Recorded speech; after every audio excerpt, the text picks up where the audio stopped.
आमच्या सदाशिव पेठेमध्ये मला वाटतं त्या मुलीवर कोयत्याची हल्ला झाला होता. खरी फॅक्ट माहितीये का तुम्हाला? एकतर पोलीस आहेत ना, पोलिसांनी मीडियाला देताना पूर्ण हकीकत द्यायला पाहिजे.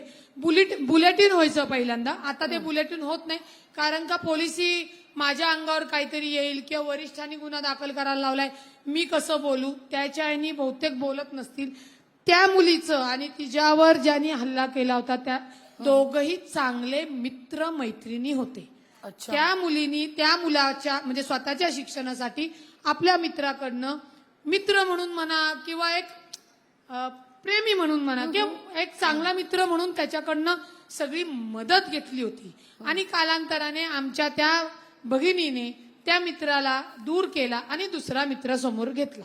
त्याच्यामुळे त्या पुरुषाची मानसिकता, कुणी पुरुष असो किंवा स्त्री असो महिला असो, शेवटी मानसिकता तो त्या डिप्रेशन्स मध्ये गेला की माझी होणारी राणी म्हणा मैत्रीण म्हणा ही मला इग्नोर करते. आता एक अधिकारी किंवा काय परीक्षा पास झाले असेल आणि त्याच्यानंतर त्यातनं त्यांनी तो हल्ला केलेला आहे.